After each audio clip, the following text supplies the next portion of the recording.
Hello hello hello hello dear students, so welcome to day 36 of JEE 111 days. आज हम atoms को finish करेंगे। बहुत सारे अच्छे अच्छे जेई बेस्ड टॉपिक्स आज मैं एटम्स के लेकर आया हूँ जो हमारी प्रिपरेशन को एकदम एंड तक लेके जाएगा। जैसे मोजलेस है, इफेक्ट ऑफ कोलिजन है ना, हाइपोथेटिकल एटम है। तो ये सारी चीज़ें आज के लेक्चर में हम लोग डिस्कस करने वाले हैं। ठीक है, चलिए आगे देखते हैं कैसे करेंगे। आ जाइए। तो पहले कुछ क्वेश्चंस कर लेते हैं, उसके बाद हम आगे के टॉपिक्स देखते हैं। ठीक है, तो चलो फर्स्ट क्वेश्चन है, रिकॉइल स्पीड का क्वेश्चन आता है ना। What is this recoil speed, how to calculate this recoil speed.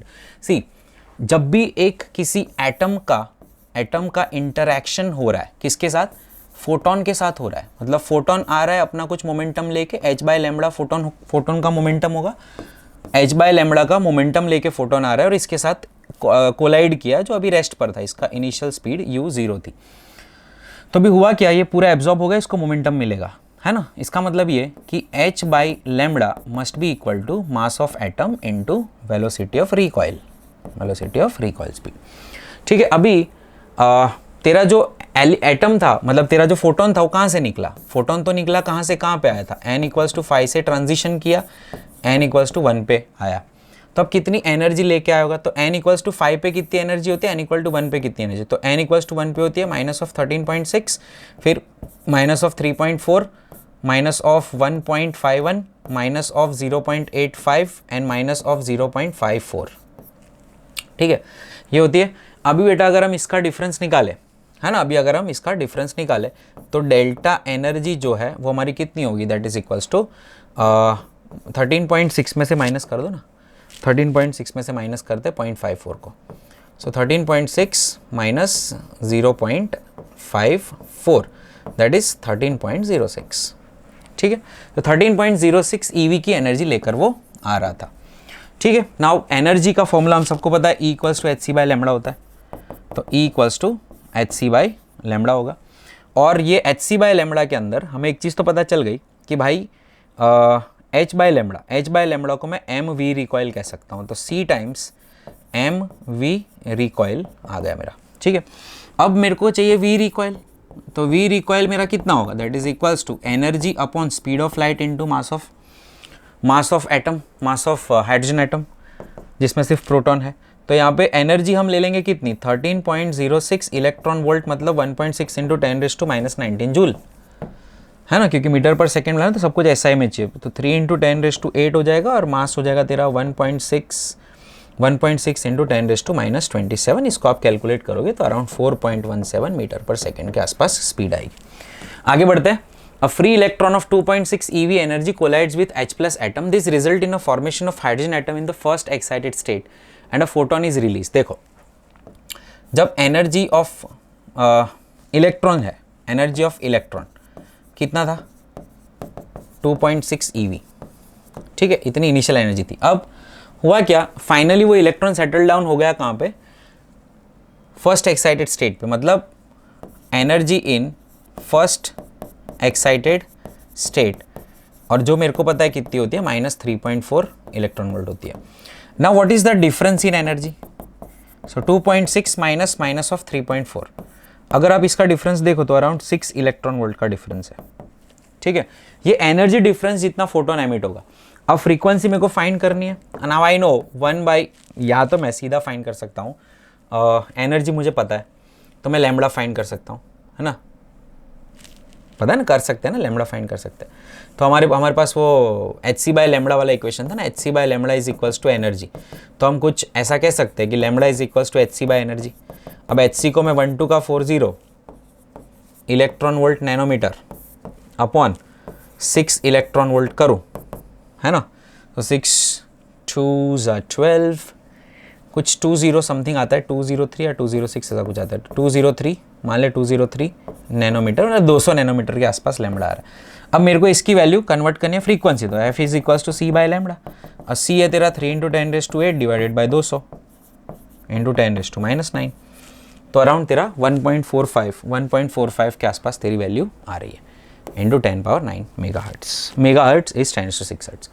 The momentum of electron revolving in the nth orbit is given by dash. See, momentum कैसे मिलेगा, एक तो Bohr orbit है तो mvr is equals to NH/2π, हम सब जानते हैं।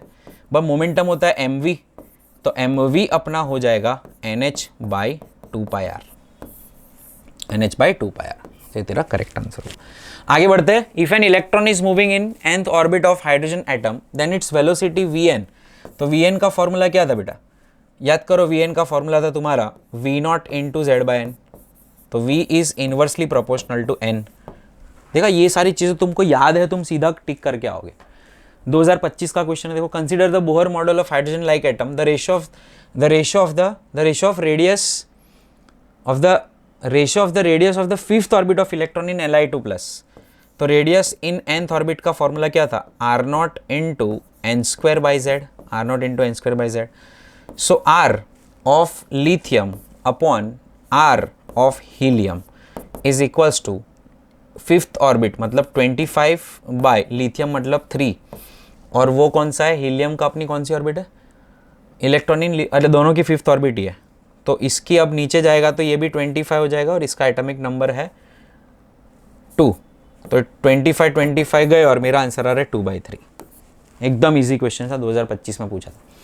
चल ना, effect of nuclear motion on energy of atom. देखो, अब जनरली क्या होता है, हम लोग अभी ऐसा एज्यूम करके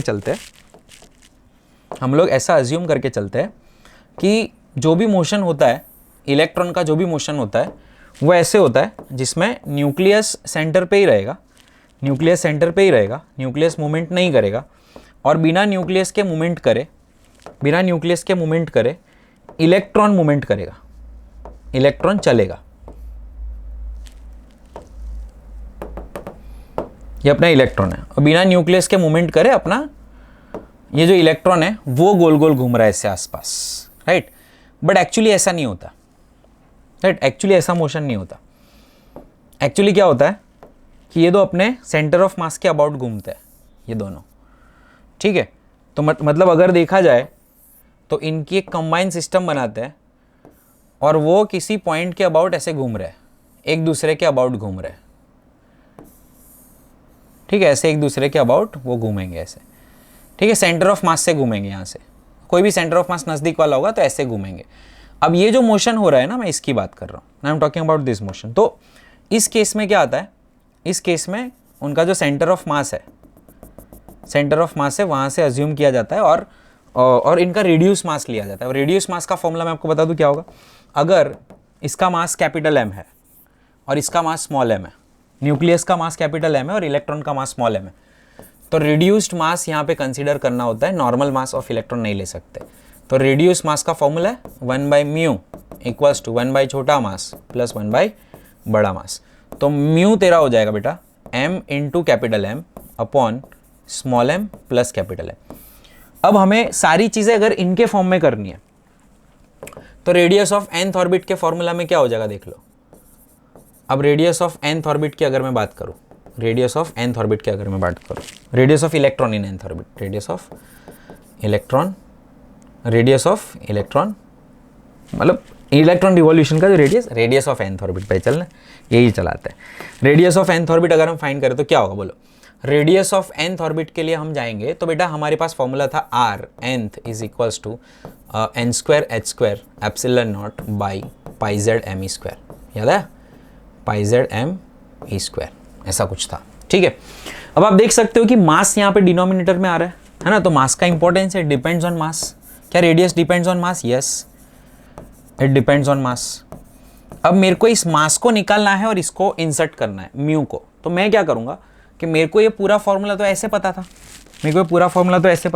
मेरे को पूरा तो ऐसे याद नहीं होता, किसी को भी ऐसे याद होता है, R0 इंटू n²/z ऐसे पता था, और R0 की वैल्यू हमें पता थी 53 पिकोमीटर होती। अब मेरे को इसको छेड़ना नहीं है, ठीक है, मैं नहीं चाहता कि मैं इसको छेड़ूं, तो मैं क्या करूँगा, मैं इसके अंदर पहले m मल्टीप्लाई करूँगा जिससे ये m उड़ जाए, फॉर्मूला में से m की इफेक्ट निकल जाए। मैं अगर इसमें m मल्टीप्लाई करता हूँ तो ये उड़ जाएगा। फिर डिवाइडेड बाय म्यू करूँगा ताकि इसकी जगह पे म्यू की इफेक्ट आ जाए। तो हमें कुछ नहीं करना, मास बाय रिड्यूस मास से मल्टीप्लाई करना इस फॉर्मूला को। अगर ये इनवर्स रिलेशन है तो डायरेक्ट रिलेशन है मास का, तो हमें म्यू बाय m से रिलेट करना है। अगर डायरेक्ट रिलेशन है तो हमें म्यू बाय m से रिलेट करना है, ठीक है, म्यू बाय m से रिलेट करना है। तो अभी जैसे एनर्जी है, अभी एनर्जी, और इसमें सिर्फ ऐसी चीज को फर्क पड़ता है, only those quantities changes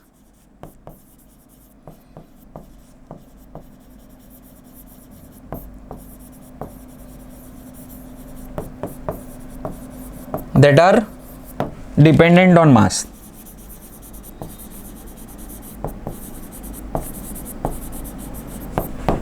That are dependent on mass. तो सिर्फ मास डिपेंडेंट जो क्वांटिटीज होती है सिर्फ वही यहाँ पे चेंज होगी. तो अगर हम हमारे पिछले लेक्चर्स में देखें, अगर हम एनर्जी का फॉर्मूला देखें ना, एनर्जी का बड़ा सा फॉर्मूला मैंने एक बनाया था, देखो बताता हूँ कौन सा था.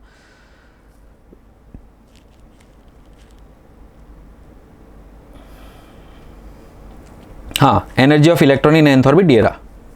तो यहाँ पे अगर आप टोटल एनर्जी का फॉर्मूला देखो तो आपका टोटल एनर्जी का फॉर्मूला था ये mz square e raise to 4 upon 8 epsilon naught square n square h square, है ना. तो mz square e raise to 4 upon 8 epsilon naught square n square, है ना. तो अगर इस फॉर्मूला को मैं वैलिड करना चाहूँ, अगर इस फॉर्मूला में अप्लाई करना चाहूँ यहाँ पे,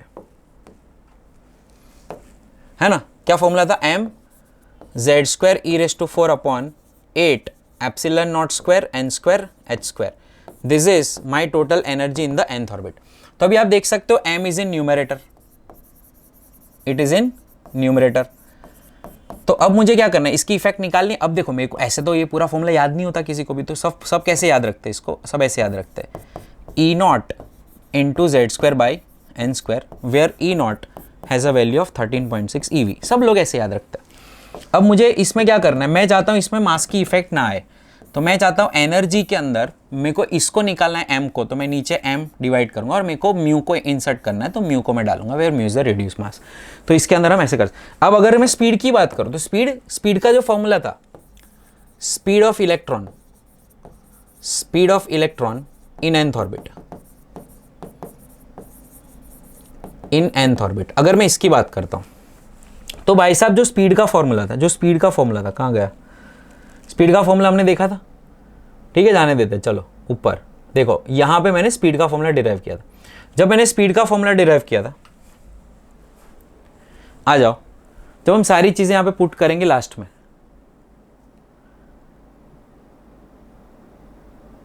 हाँ, अगर आप यहां पे देखोगे, कहां गया, mvr is equals to NH by 2 pi. R की अगर वैल्यू पुट करेंगे हम, आर का अगर फॉर्मूला पुट करेंगे, इसमें भी फॉर्मूला हमने पुट नहीं किया, मैं आपको फॉर्मूला पुट करके दिखाता हूं, चलो उधर ही करके दिखाता हूं, तो आपको ये पता चलेगा कि स्पीड जो है that does not depend on mass. कैसे, देखो मैं करके दिखाता हूं. We know that mvr is equals to NH by 2 pi. Yes sir, we know this very well. तो क्या मैं कह सकता हूं v equals to NH by 2 pi mr. Yes sir, कह सकते हैं. क्या मैं कह सकता हूं r equals to n square h square epsilon naught upon pi z m square. Definitely कह सकते हैं. क्या मैं इस r को यहां पे पुट कर सकता हूं, हाँ करो. तो क्या आएगा, NH अपॉन 2 पाई m into n square h square epsilon naught upon pi z m square. अगर आप इसको देखते हो बेटा अच्छे से, तो यहां पे ये मास से मास कैंसिल हो गया, देखो. तो this is independent of mass, तो इधर उंगली नहीं करनी है भाई, है ना. तो यहां पे we will never get reduce mass वाला इक्वेशन. तो since it is independent of mass, तो रिड्यूस मास वाला इक्वेशन आएगा ही नहीं यहां पे. ठीक है बेटा, डन है. चलो इसके बाद अब टॉपिक आता है अपना atomic collisions. Now what is this atomic collisions और क्या इंपॉर्टेंस है इसका. सी, जब भी एटम्स के अंदर कोई न्यूक्लियस को बम्बार्ड किया जाता है, तो एटम के न्यूक्लियस के अंदर वो एक न्यूट्रॉन जो था वो आके टकराएगा. अब जो आके टकराएगा तो अब 2-3 चीजें होती है. क्या वो एटम एक्साइट होगा कि नहीं, क्या उसके इलेक्ट्रॉन एक्साइटेशन करेंगे कि नहीं, तो वो सब डिपेंड करता है loss of kinetic energy. Loss LOSS not LAWS, loss of kinetic, कितनी काइनेटिक एनर्जी लॉस हुई वो हमें देखना है. ठीक है, अब एटॉमिक कोलिजन में क्या होगा, let's assume there is one mass m, एक हाइड्रोजन ले लेते चलो. तो हाइड्रोजन का न्यूक्लियस है, उसके अंदर भी एक सिर्फ प्रोटॉन होता है, उसका मास m है, और यहाँ पे भी एक न्यूट्रॉन होता है, उसका मास भी ऑलमोस्ट m ही होता है. वो कुछ v स्पीड से आके ये रेस्ट पे है, अभी इससे टकराने वाला है. ठीक है, जब ये कोलिजन हुआ m और m का, ठीक है. Now during this collision there will always be a law conservation of momentum. there is always be a conservation of momentum. Okay sir, चलो मोमेंटम कंजर्व करते हैं और let's assume the collision is completely inelastic and if collision is completely inelastic, collision is completely inelastic मतलब body stick हो जाएगी,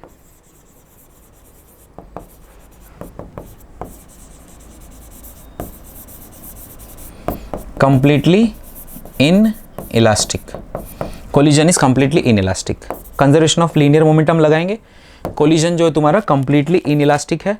और third thing, loss of kinetic energy will be maximum in this case, इस case में क्या होता है, maximum kinetic energy loss होती है, मतलब गवा देती है body, maximum kinetic energy system से निकल जाती है। अब बेटा यहाँ पे आफ्टर कंजर्वेशन ऑफ मोमेंटम, मान लो ये चिपक के एक वी डैश की स्पीड से चल रहे दोनों, तो क्या मैं ये कह सकता हूं कि M V is equals to M plus M V dash, तो वी डैश मेरा हो जाएगा बेटा V by two. Now what was initial kinetic energy,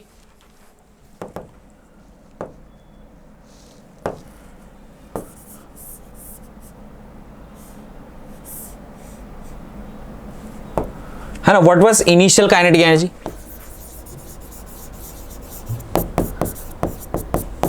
initial kinetic energy थी हाफ एम वी स्क्वायर, इसकी थी, ठीक है।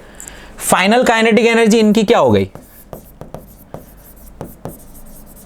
कोलिजन के बाद, तो फाइनल काइनेटिक एनर्जी अपनी हो गई के final is equals to 1/2 2m into v dash का square which is equals to m v square by 4, ठीक है। ये मेरी k फाइनल हो गई which is m v square by 4,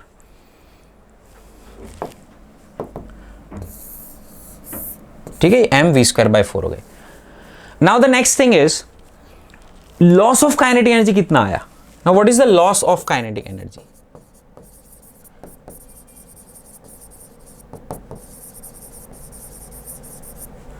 loss of kinetic energy delta K, so that is K initial minus K final.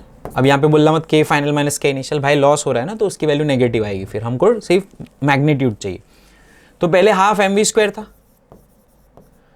अभी कितना है 1/4 M we square, ठीक है ना, yes sir, okay 1/4 M we square, तो बचा कितना 1/4 M we square, can I say that is half M we square by 2, that is K initial by 2।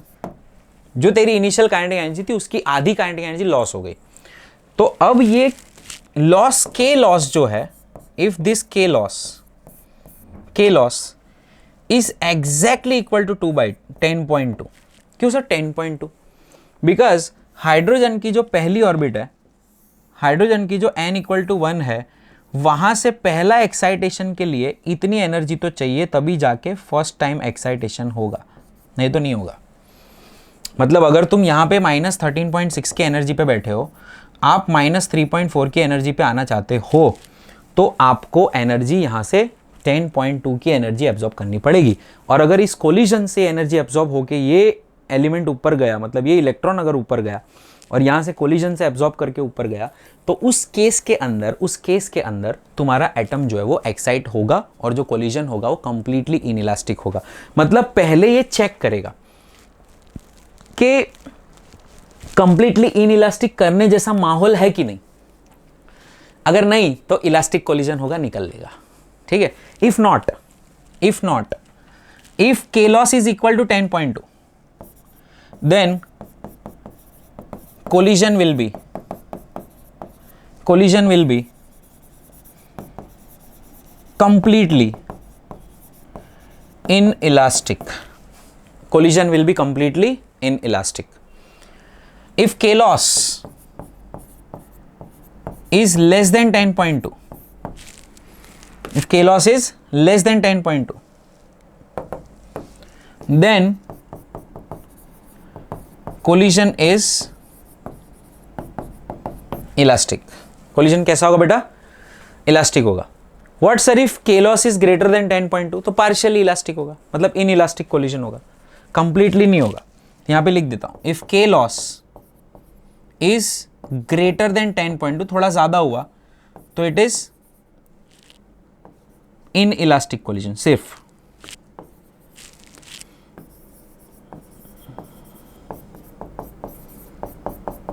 कौन सा कोलिजन होगा ये? इन इलास्टिक कोलिजन होगा। ठीक है बेटा। अभी इसके अंदर एक बहुत बढ़िया सा क्वेश्चन पूछा था ऑफ हीलियम। ठीक है, इफ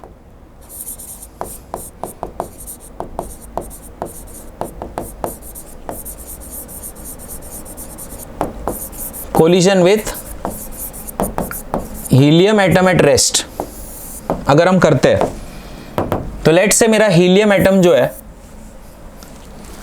राइट, मेरा जो हीलियम एटम जो है उसका मास जो है बेटा 4m होगा, और जो मेरा न्यूट्रॉन आ रहा है, जो मेरा न्यूट्रॉन आ रहा है वो m मास का आ रहा है with v speed. This is at rest. देखो इसमें मजे आएगा। अभी क्या करते हैं, now during collision,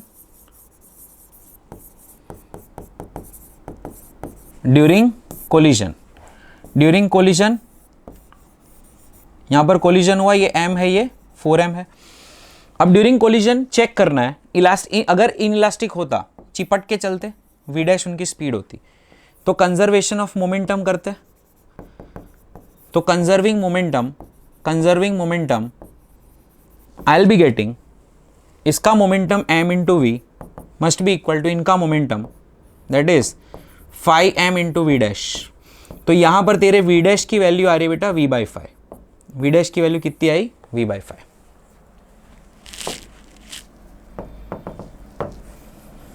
v/5 v dash की वैल्यू आ गई v/5।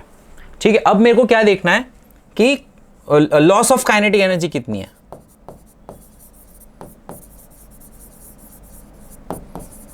Loss of kinetic energy कितनी है, तो उसके लिए मुझे क्या करना पड़ेगा? तो इनिशियल काइनेटिक एनर्जी देखनी पड़ेगी। के इनिशियल कितनी है? Half mv²। तो K initial is equals to half mv²। K final कितनी है? 1/2 5m इंटू v/5 का square, which is 1/2 mv²/5 which is k/5। अगर मैं इसको k कह दूं तो k/5। Now my loss of kinetic energy is k/5। Loss of kinetic energy is k/5, मतलब इनिशियल काइनेटिक एनर्जी का 5वां हिस्सा है। Now if sorry, loss of kinetic is not k/5, final kinetic is k/5। Now loss of kinetic energy find करनी है, loss of kinetic energy find करनी है, that is initial minus final. So that is nothing but 4k/5। 4k/5 this is my delta के। अब मेरा delta क्या है बेटा? कितना? 4k/5। अब ये 4k/5 के केसेस है। If this 4k/5 is equal to कितना था? 40.8, क्योंकि हीलियम है। अब हीलियम के लिए अपने को तो पता ही है, हीलियम का यहाँ का जो गैप होगा वो हाइड्रोजन से 4 गुना होगा, तो 10.2 into 4 that is equals to 40.8। ठीक है, अगर ये 40.8 हुआ या लेस देन 40.8 हुआ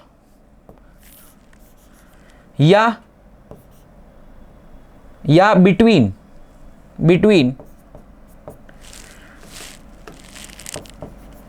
मतलब k/5 इज ग्रेटर देन 40.8 है और वो 12.1 इंटू 4 इसके ऊपर अगर जाता तो ये 12.1 होता है ना अपना, मल्टीप्लाइड बाय 4 जो भी आया वो 12 4 48.4 समथिंग। अगर इतना होता तो क्या? तो बेटा अगर ऐसा होगा, अगर ये होगा एग्जैक्टली इक्वल टू 40.8 है, तो कोलिजन विल बी कंप्लीटली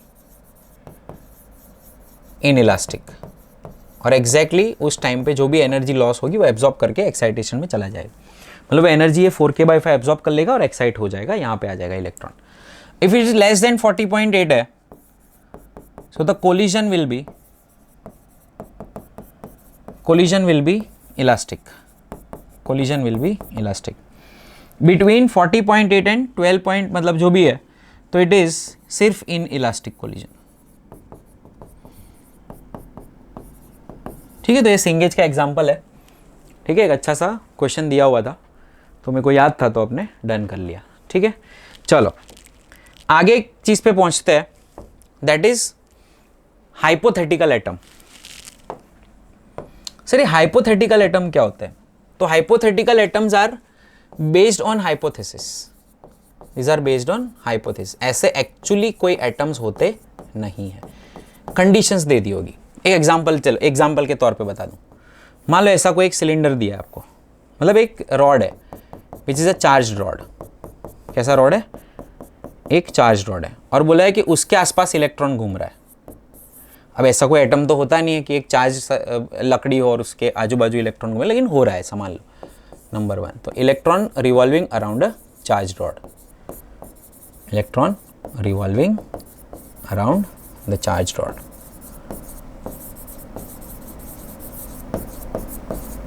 तो रेडियस का फॉर्मूला निकालो, एन के फॉर्म में क्या आएगा? अगर बोहर हाइपोथेसिस फॉलो होगा तो रेडियस का फॉर्मूला क्या आएगा, ऐसा पूछे।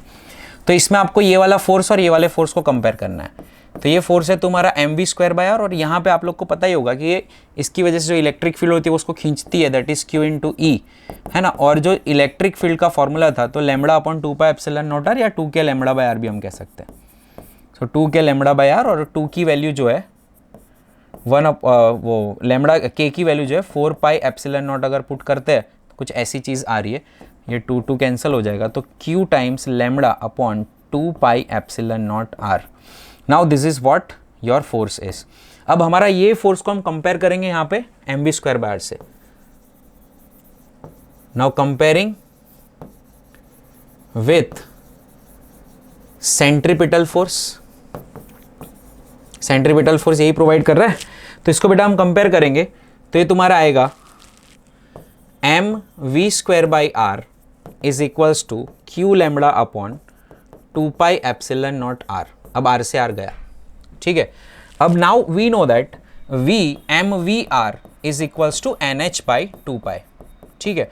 अब यहां से v तेरा आ जाएगा nh/2πmr, nh/2πmr, और इस v को अगर हम यहां पे पुट कर देंगे so we'll be getting the equation m times n² h² by 4π² m² r² that is equals to q λ/2πε। Clear बेटा, डन। अब यहां से तेरे को r मिलेगा, देखो तुझे r मिलेगा। अब r क्या मिलेगा तो let's see. So r² is equals to तुझे मिलेगा m n² h² 2πε0 upon 4π² m² q lambda, ठीक है। अब इसका अगर मैं रूट निकालता हूं, है ना, तो यहां पे भी रूट निकालूंगा तो r is directly proportional to n आ रहा है। मतलब आपको ये पूछेंगे कि रेशियो क्या होगा, ऑर्बिटल रेशियो पूछेंगे, या r n के कौन से पावर पे डिपेंड करेगा। तो इस टाइप के क्वेश्चंस बेटा आपको पूछेंगे, दैट इज हाइपोथेटिकल एटम।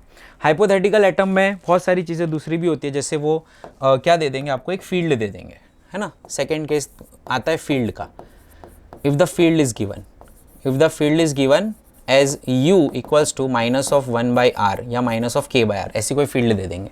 अब हम सब तो बहुत अच्छे से जानते हैं कि भाई ये फील्ड जो है उसमें से, क्योंकि ये कोई भी कंजर्वेटिव फील्ड होगी, तो इसका du/dr -du/dr करेंगे, -d/dr ऑफ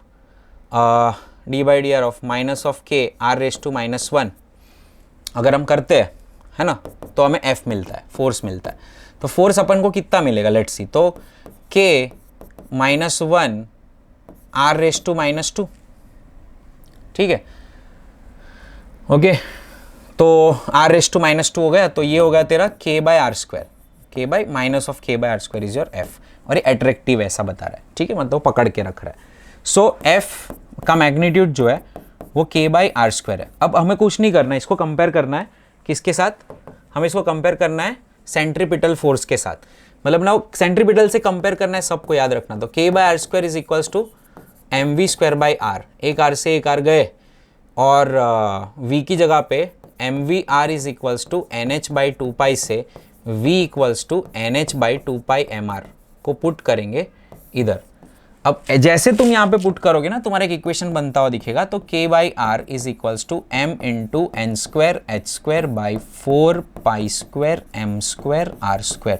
अब r से एक r गए, ये r ऊपर आ जाएगा, तो r is equals to m N square H square by 4 pi square M square R. ठीक है, ओ सॉरी r ऊपर चला गया ना, तो r is directly proportional to n square आ गया तुम्हारा। ठीक है, तो ये जब फील्ड दी हो तो ऐसे वर्क करना है। ठीक है, एक और पूछते हैं तुम्हें, एक और चीज़ दी होती है, जैसे जैसे वोल्टेज दिया होता है, if voltage is given,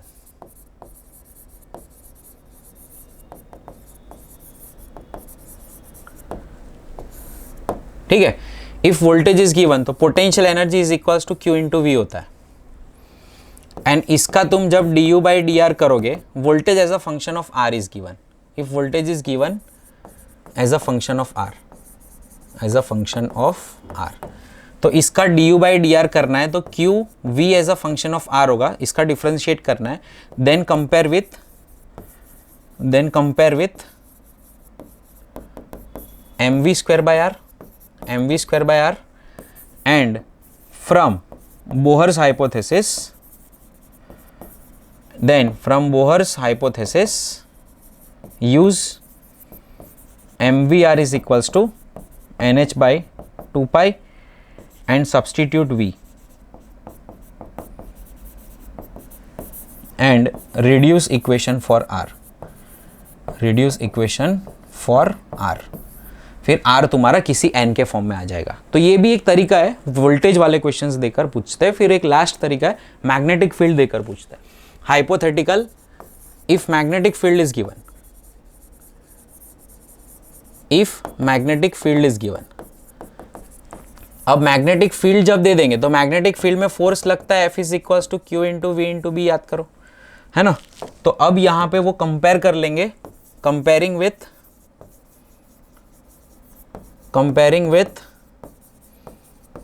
M we square by R. तो जब हम M we square by R से कंपेयर करते हैं तो ये अपना हो जाएगा M we square by are is equals to Q we B, और हम जानते हैं M V R is equals to N H by 2 pi, तो v तुम्हारा हो जाएगा N H by 2 pi M R. ठीक है, v हो जाएगा तुम्हारा N H by 2 pi M R. और बेटा ये N H by 2 pi M R जो है, v तुम्हारा हो जाएगा N H by 2 pi M R, इसको हम यहाँ पे पुट करेंगे तो m N square H square by 4 pi square M square R square is equals to Q we B. ठीक है, अब v की वैल्यू है अपने पास, और v, अच्छा v हम यहाँ से एक कैंसिल कर सकते थे ना, v की वैल्यू बार बार रखने की ज़रूरत नहीं है, यहाँ से हम एक v तो कैंसिल कर सकते थे,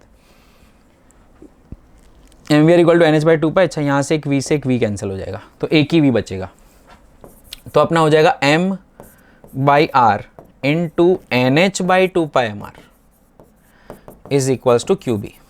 ठीक है, अब बेटा ये तेरा हो जाएगा, देख ले, अब ये तेरा हो जाएगा R square is directly proportional to n, मतलब r is directly proportional to root n।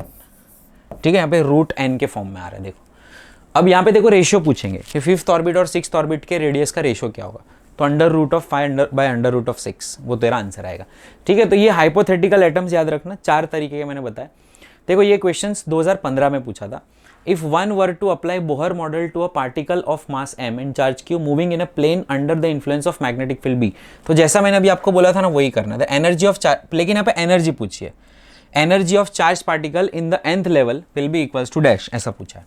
ठीक है, चलो तो करते हैं, कैसे करेंगे। See, if one way to apply the Bohr's model, तो हमें पता है F is equals to Q into we into b.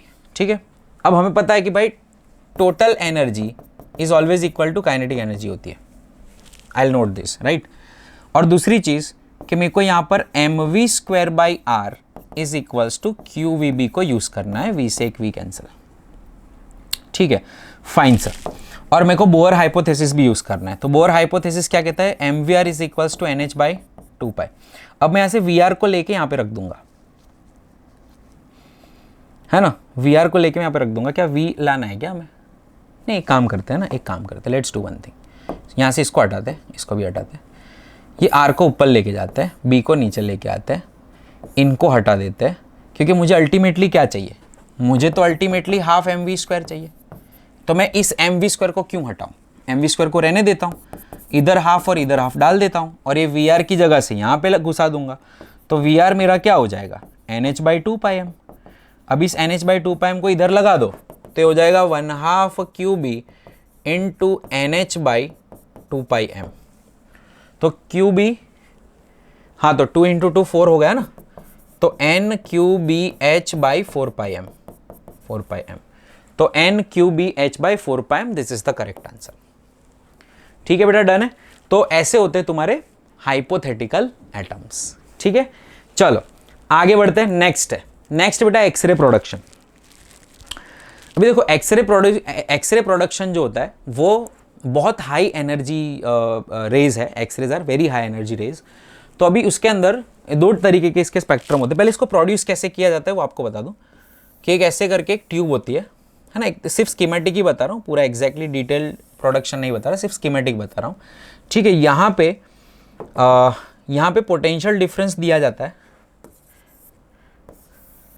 ठीक है, यहाँ पे हाई टेंशन वोल्टेज दिया जाता है, high voltage,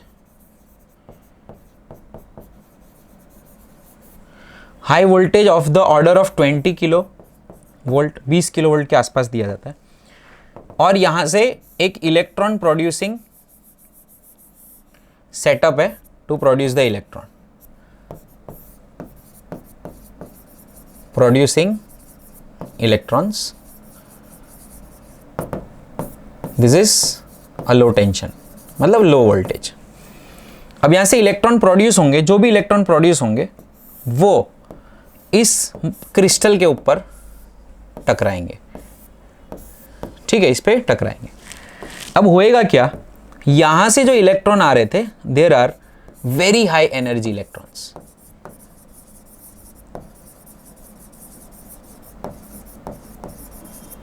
very high energy electrons. ये प्रोड्यूस कर रहा है लेकिन ये एनर्जी दे रहा है, ये एनर्जी दे रहा है। इसकी एनर्जी पर डिपेंड होगा ये इलेक्ट्रॉन कितना फास्ट आएगा। ये सिर्फ प्रोड्यूस कर रहा है। यहाँ पे इस माहौल में इलेक्ट्रिक फील्ड दे रहा है ये, और उस इलेक्ट्रिक फील्ड से ये जाएंगे और यहाँ पर हैवी एलिमेंट के अंदर घुसेंगे। अब जैसे ये घुसेंगे तो कुछ प्रोसेस हो रही है। क्या प्रोसेस हो रही है, अरे filament voltage and accelerating voltage. तो फिलामेंट वोल्टेज क्या कहता है, filament voltage is low voltage that controls number of electrons। अब जो नंबर ऑफ इलेक्ट्रॉन्स टकरा रहे उसको ये कंट्रोल कर रहा है फिलामेंट वोल्टेज। जो नंबर ऑफ इलेक्ट्रॉन्स जितने टकरा रहे उतने फोटॉन्स बाहर आएंगे ज्यादा। तो नंबर ऑफ फोटॉन्स और इंटेंसिटी ऑफ एक्सरे और intensity of x-rays are controlled by filament voltage,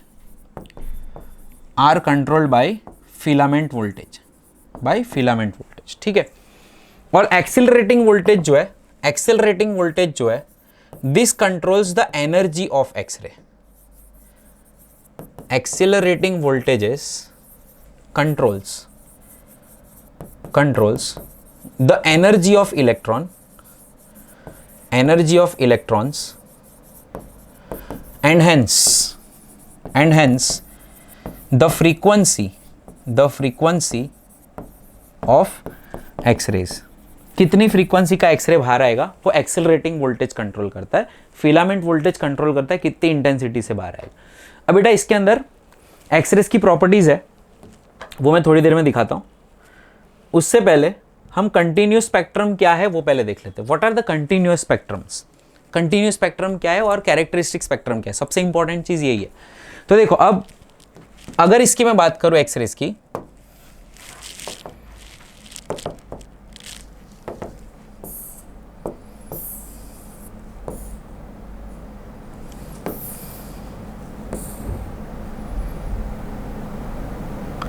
तो बहुत बड़े बड़े एलिमेंट्स होते हैं बेटा, जैसे मोलिब्डेनम वगैरह है, बड़े बड़े एलिमेंट्स होते हैं। ठीक है, इन बड़े बड़े एलिमेंट्स के लिए, इन बड़े बड़े एलिमेंट्स के इलेक्ट्रॉन्स के लेवल भी बहुत मतलब ज़्यादा होते हैं। ऐसा हम समझ सकते हैं कि ये तुम्हारा न्यूक्लियस है और आजू बाजू कौन है, आसपास कौन है, आसपास ये तुम्हारा न्यूक्लियस है और आसपास तुम्हारे इलेक्ट्रॉन्स है। तो अभी मैं इलेक्ट्रॉन्स भी बना देता हूं आपको यहां पे।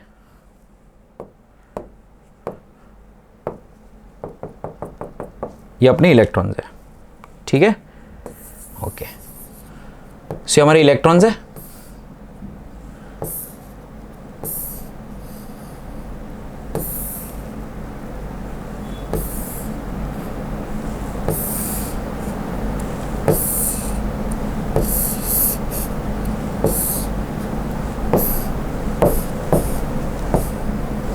ठीक है, कुछ इस तरह से सेटअप है। अब ये पॉइंट पे आ गए हम,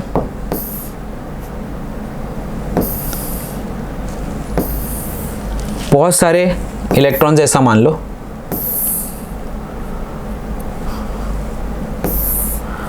ठीक है। यार मैं इसको वापस ड्रॉ नहीं करूंगा मुझे कंटिन्यू स्पेक्ट्रम के लिए भी चाहिए ना ये, तो इसको कॉपी कर ले, तेरे को कॉपी कर ले, है ना। इसको कॉपी करके इसको नाम भी दे देते हैं।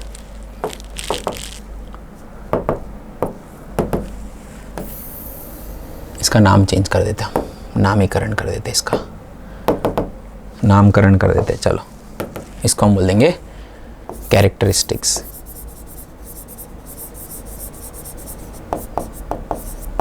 कैरेक्टरिस्टिक स्पेक्ट्रम,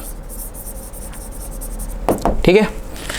चलो आ जाओ, तो पहले पढ़ते कंटिन्यूअस एक्सिस स्पेक्ट्रम क्या होता है। देखो भाई, अब ये इलेक्ट्रॉन जो आ रहा है अपना इनकमिंग वाला इलेक्ट्रॉन, ये वाला जो आ रहा है, अब जरूरी नहीं है वो किसी भी इलेक्ट्रॉन से टकराएगा। ऐसा हो सकता है ऐसे करके निकल जाए बाहर, है ना। इलेक्ट्रॉन ये तो यहाँ पे दिख रहा है आपको, ऐसा हो सकता है ऐसे करके बाहर निकल गया। तो जब वो आ रहा था तो उसके रास्ते में कोई ऐसा इलेक्ट्रॉन नहीं था जिससे वो टकराए। तो वो पार्टी ने क्या किया कि वो ये पाथ फॉलो करके निकल गया।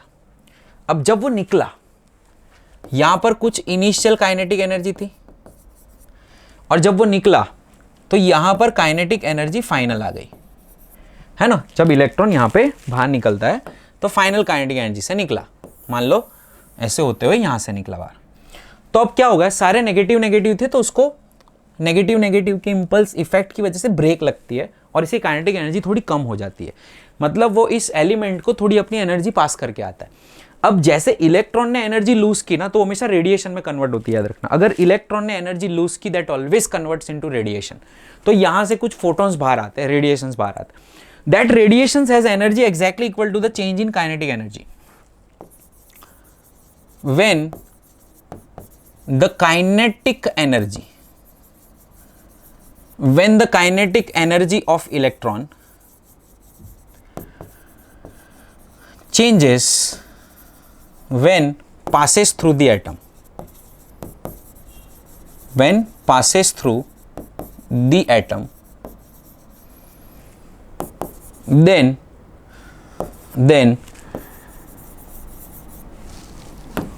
there will be an emission of photon,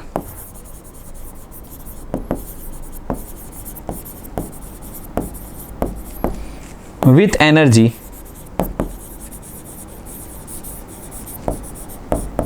delta K. So अब तेरी K initial minus K final equals to delta K is equals to H C by lambda. और क्योंकि ये चेंज इन एनर्जीज होती है, कुछ अच्छी खासी एनर्जी होती है, वो बाहर आती है, तो इसको हम कहते हैं कंटिन्यूस एक्सरे, क्योंकि चलता रहता है।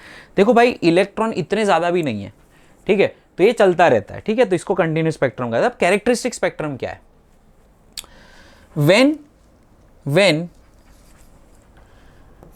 when this incoming electron collides with this electron, यहां पे कोलिजन हुआ इनका, तेरा इनकमिंग इलेक्ट्रॉन था, कोलाइड हुआ, यहां पर किया उसने collision,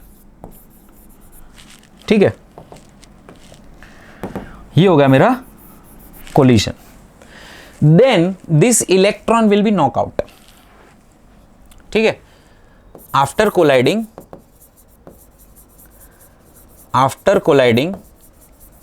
with inner electrons, the incoming electron incoming electron knock out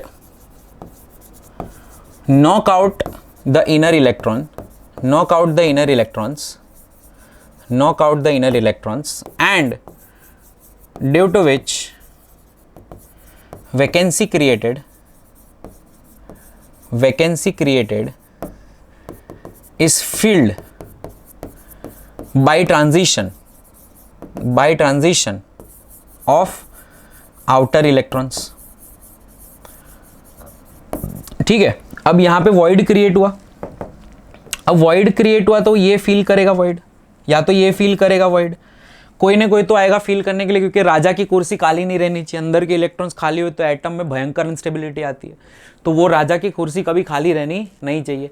तो यहाँ पर हम ये कह सकते हैं कि इंस्टेबिलिटी ना आए, उसकी वजह से इलेक्ट्रॉन या तो नियर बाय ट्रांजिशन करेगा तो ये ट्रांजिशन करेगा. अब हम जानते हैं कि पहली ऑर्बिट और दूसरी ऑर्बिट के बीच की जो एनर्जी होती है वो बहुत ज़्यादा होती है, बहुत ज़्यादा होती है. जितना एलिमेंट बड़ा होगा वो एनर्जी और बढ़ती है. सोचो, हाइड्रोजन में 13.6 का 10.2 था, जैसे हीलियम हुआ 10.2 मल्टीप्लाई बाय 4 एटॉमिक नंबर का स्क्वायर.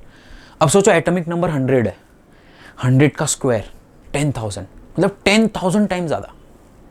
अगर रफ एस्टिमेशन, उतना भी नहीं होगा, थोड़ा कम ही होगा, बट उससे ज़्यादा, मतलब उतने लेवल पे पहुंच रही है एनर्जीज. इतना ज़्यादा भयंकर फोटॉन्स है कि वो एक्सरे के स्पेक्ट्रम में चले जा रहे हैं.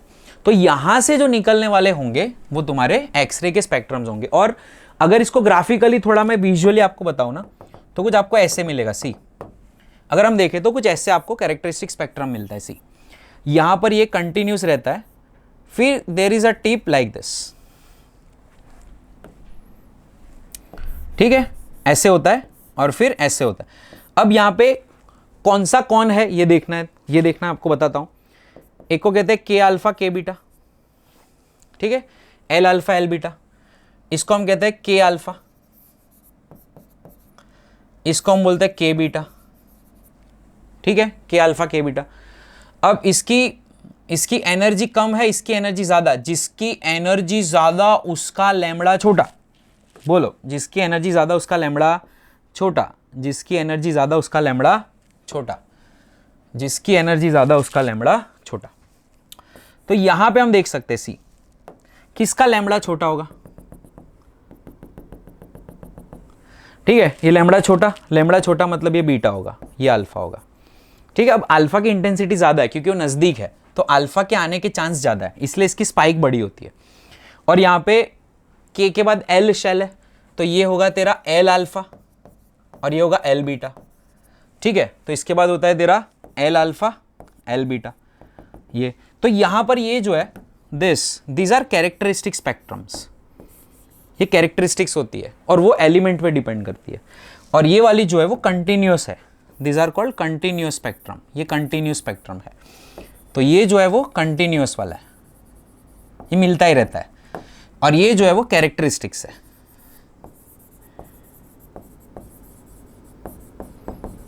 ठीक है, तो ये ग्राफ हो गया अपना कैरेक्टरिस्टिक्स एंड कंटिन्यूअस स्पेक्ट्रम का. ठीक है, कैरेक्टरिस्टिक्स ऑफ एक्सरेज. तो X rays are a kind of radiation. ये एक टाइप का रेडिएशन है. Moves with the speed of light, moves with the speed of light. Does not require medium, high penetration, does not require medium, high penetration,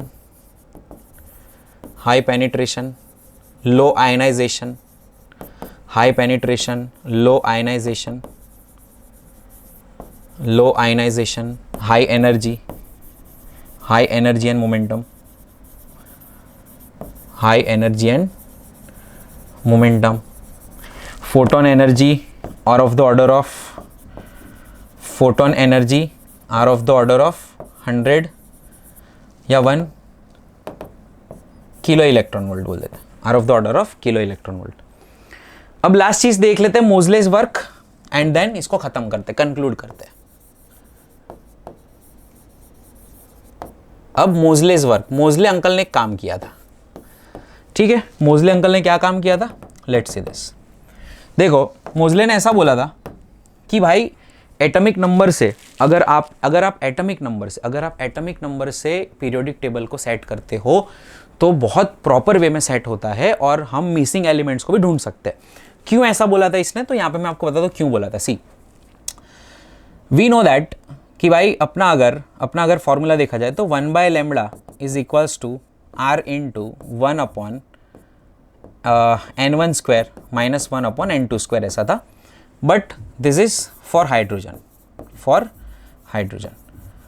अगर hydrogen ना ले और कोई भी एलिमेंट लूँ तो 1/λ इज इक्वल्स टू r के साथ एक z स्क्वायर भी आता है, 1/ni square minus 1/n2 square, मतलब n1 स्क्वायर माइनस n2 के स्क्वायर।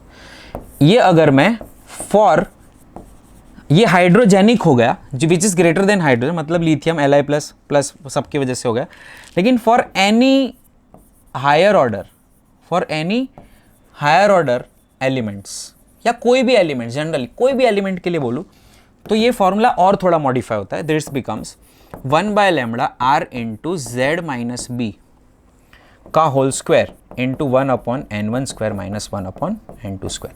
सर ये z क्या है बेटा? ये z है, इसको कहते हैं screening due to the electron screening की वजह से स्क्रीनिंग कोएफिशिएंट, स्क्रीनिंग कांस्टेंट कहते हैं।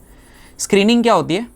स्क्रीनिंग कांस्टेंट ये होता है कि देखो अब हर इलेक्ट्रॉन चाहता है कि मेरी अच्छी सी बॉन्डिंग हो न्यूक्लियस के साथ, लेकिन अब अगर बहुत बड़े एलिमेंट्स होते हैं ना, जैसे ये वाले एलिमेंट्स बड़े हैं, इन बड़े एलिमेंट्स में क्या होता है कि ये तो बेचारा देख रहा है न्यूक्लियस को डायरेक्ट कांटेक्ट में, ठीक है, दिस इज मेन, मतलब मदर है, मदर के दो डायरेक्ट कांटेक्ट में। अब ये लोग बेचारे थोड़े दूर है, अब ये तो इसको देख रहा है, इसको सही से देख भी नहीं पा रहा, मतलब इसको फीलिंग नहीं आ रही इसकी प्रॉपर, तो इसकी इन सब की स्क्रीनिंग की वजह से इसको फील नहीं आती इसकी प्रॉपर, मतलब वो प्रॉपर एक दूसरे से कांटेक्ट में नहीं रह पाते, प्रॉपर एक दूसरे की एनर्जी, एक दूसरे की फोर्स जो है वो शेयर नहीं कर पाते। इसका रिपल्सिव फोर्स भी इसको फील होगा, तो उसको बहुत प्रॉपर वे में न्यूक्लियस बांध के नहीं रख पाता है। तो यहाँ पे इसकी वजह से इसको हम स्क्रीनिंग कॉन्स्टेंट आता है यहाँ पे, तो इसकी इफेक्टिवनेस थोड़ी कम हो जाती है। तो इसी वजह से एक कांस्टेंट मल्टीप्लाई होता है। इस कांस्टेंट पे हम ज़्यादा डेप्थ में नहीं जाएंगे, वो दिया हुआ होगा क्वेश्चन में, ठीक है। मैं जो बताने वाला हूँ अलग चीज़ है, देख लो यहाँ पे, जिसमें इसकी ज़रूरत नहीं है, बट हाँ ये फॉर्मूला कुछ ऐसा हो जाता है।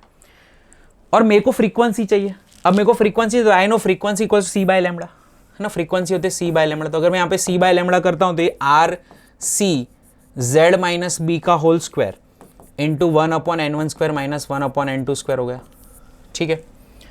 अब अगर मैं फॉर अल्फा सीरीज की बात करूं तो अल्फा में के अल्फा की बात करता हूं, तो फॉर के अल्फा बी इक्वल टू 1 लिया जाता है और इसकी वैल्यू भी है, ए भी एक कांस्टेंट आएगा, this is also one of the type of constant जो के अल्फा के लिए तो फिक्स है। के अल्फा मतलब ट्रांजिशन फ्रॉम 2 to 1 ऑर्बिट का ट्रांजिशन की बात कर रहा हूं मैं, ठीक है, दैट विल गिव द के अल्फा सीरीज।